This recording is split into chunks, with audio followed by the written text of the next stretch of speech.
ಯಾಕೆ ನಾನು ಈ ಪ್ರಪಂಚಕ್ಕೆ ಬಂದೆ? ಯಾರು ನನ್ನ ತಂದೆ? ನನಗೆ ಕೆಲಸ ಒಂದೇ ಒಂದು ಗೊತ್ತಾಗ್ತಾ ಇಲ್ಲ. ಹಾಗಂತ ನನ್ನ ಮನಸ್ಸಿನ ಕೊನೆಯಲ್ಲಿ ಅಮ್ಮ ಎಂಬ ಹಾಗೆ ವಿಶೇಷವಾದ ಶಬ್ದವೊಂದು ಮಾರು ತೋರಿಸುತ್ತಾ ಇದೆ.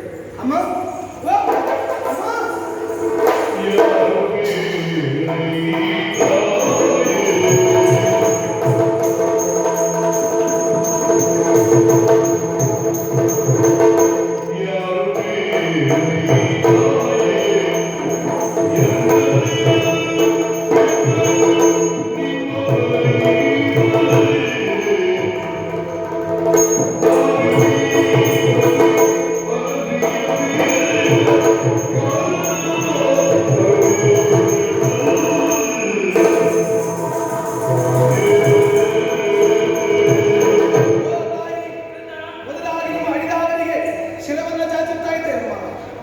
ದುಷ್ಟರಾದ ಭಕ್ತಜಂಗಾಗಿರನ್ನು ಕೊಂದು ಮರುಕ್ಷಣಕ್ಕೆ ಹಿಂದೆ ನೋಡಿದರೆ ನೀನು ಕಂಗೊಳಿಸುತ್ತಾ ಇದ್ದೀರಿ.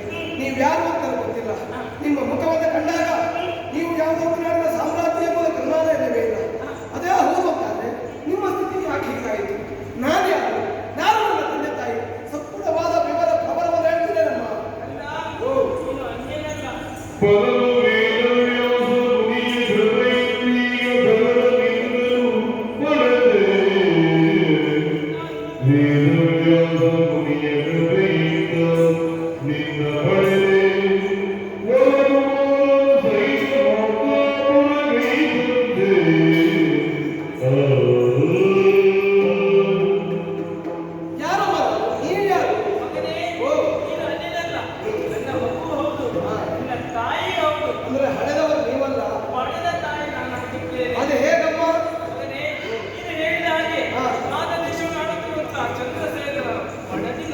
ನಾಡಿನ ಸಾಮ್ರಾಜ್ಯದ ನಿಮ್ಮ ಸ್ಥಿತಿ ಯಾಕಮ್ಮ ಹೀಗಾಯಿತು?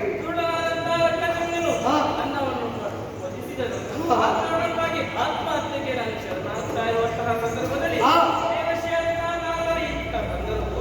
ಅವರು ಈ ಸಮಸ್ಯೆಗೆ ಪರಿಹಾರ ಕಾಶಿ ದೇಶಕ್ಕೆ ತೆರಳಿ ಗಂಗೆಯನ್ನು ಮದಿಸಿದೆ ಅಂತಾದ್ರೆ ಈ ಸಮಸ್ಯೆಗೆ ಪರಿಹಾರವನ್ನು ಒದಗಿಸುತ್ತಾರೆ ಅಂತ ಹೇಳಿದರು. ಪರಿಣಾಮ ಆನಂತರ ವೇದವಾದರು ಬಂದಂತಹ ಕ್ಷಣದಲ್ಲಿ ಹಾಗೆ ಬಂದಿಲ್ಲ.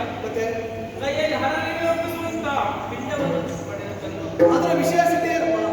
ನವಮಾಸಗಳನ್ನು ಅದನ್ನು ರಕ್ಷಿಸಿದೆ ಅಂತಾದರೆ ಪುಟ್ಟನುಂಟುತ್ತಾನೆ. ನನಗೆ ಅರ್ಥ ಆಯ್ತಮ್ಮ.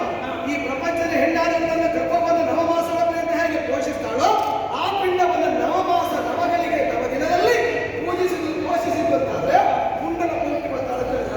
ಆ ಪಿಂಡದಿಂದ ಒಬ್ಬ ಪುಟ್ಟ ಹುಟ್ಟುತ್ತಾನೆ. ನಂತರ ಅಷ್ಟೇ ಇಲ್ಲ, ಆ ಪುಟ್ಟನ ಮಂಡ್ಯ ಹೊಡಿತಾನೆ ಎಂಬುದಾಗಿ ಹೇಳಿದರು. ಈ ವಿಚಾರ ದುರ್ಡನಾದಂತಹ ರಕ್ತಜಂಗನಿಗೆ ಗೊತ್ತಾಯಿತು. ಆ ಕ್ಷಣದಲ್ಲಿ ಸರಿ ವೇದವ್ಯಾಸರಾಗಿ ನಾಮ ಉಚ್ಚಾರಣೆ ಮಾಡಿ ಬೆರಳಿಗೆ ಒಪ್ಪಿಸಿದೆ ಕಂದ. ಆಮೇಲೆ ತೋರಿಸಿದೆ. ಸಂತೋಷವಾಯಿತು ಕಂದ. ಪಿಂಡದಿಂದಲೇ ಪ್ರಾದುರ್ಭಾವಕ್ಕೆ ಬಂದವ ನಾವು. ಈ ಪ್ರಪಂಚ ಬೆಳಕನ್ನು ಕಂಡ ಪ್ರತಿಯೊಂದು ಶಿಶುವಿಗೂ ಪ್ರಥಮವಾಗಿ ಹೆಸರಿಡುತ್ತಾರೆ. ಅದು ನನ್ನ ಹೆಸರೇ ಅಲ್ವಾ? ಪಿಂಡದಿಂದ ಹುಟ್ಟುವಾದ ನನಗೆ ಪಿಂಡೋದ್ಭವವಾಗಿ ನಾನು ಹುಟ್ಟುವ ಪೂರ್ವದಲ್ಲಿಯೇ ವೇದವ್ಯಾಸರ ನಿಮಿತ್ತದಿಂದ ನೇಮಕವಾಗಿ ಆ ಹೆಸರು ನನಗೆ ವಿಧಿಸಲ್ಪಟ್ಟಿದೆ.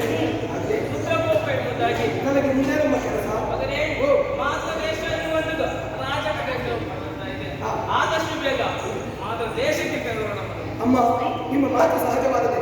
ಮಾತ್ರ ದೇಶಕ್ಕೆ ನಾನು ಯಾಕೆ ಹೋಗಬೇಕು? ನಿಮ್ಮ ಪತಿ ನನ್ನ ತಂದೆ ಅಲ್ಲಿ ಅಳಿದಿದ್ದಾರೆ. ಆ ಪೀಠವನ್ನು ನಾನು ಏರಬೇಕು. ಈಗ ಹೋಗುವುದಕ್ಕೆ ಸಾಧ್ಯ ಇಲ್ಲ. ಯಾಕೆ ಗೊತ್ತಾ? ಈಗಾಗಲೇ ಕಾಶಿ ದೇಶ ಜನರೆಲ್ಲ ಸಂತೋಷವನ್ನು ಕಾಣ್ತಾ ಇದ್ದಾರೆ. ಯಾಕೆ ಹೇಳಿ? ರಕ್ತಜಂಗನ ಅಟ್ಟಹಾಸದಿಂದ ಎಲ್ಲವೂ ತತ್ತರಿಸಿ ಹೋಗಿದ್ದು.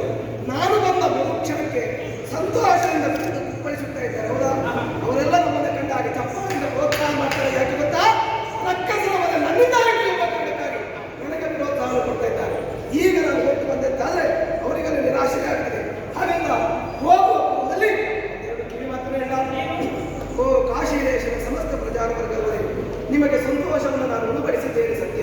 ಹಾಗಂತ ಶಾಶ್ವತವಾಗಿ ನನಗೆ ನಿಮ್ಮ ಜೊತೆಗೆ ಇರುವುದಕ್ಕೆ ಸಾಧ್ಯ ಇಲ್ಲ. ಯಾಕೆಂದ್ರೆ ನಮ್ಮದಾದ ಮಾತ್ರ ದೇಶ ನನ್ನನ್ನು ಕೈ ಬೀಸಿ ಕರೀತಾ ಇದೆ. ಹಾಗಂತ ನಿಮ್ಮೆಲ್ಲವರ ಆಸೆಯನ್ನು ನಿರಾಶೆ ಮಾಡುತ್ತಾರೆ ಅಂತ ಭಾವಿಸಬೇಡಿ. ವರ್ಷ ಪೂರ್ತಿ ನಿಮ್ಮ ಜೊತೆ ಇರ್ಲಿಕ್ಕೆ ನಮ್ಮ ಹತ್ರ ಆಗುವುದಿಲ್ಲ.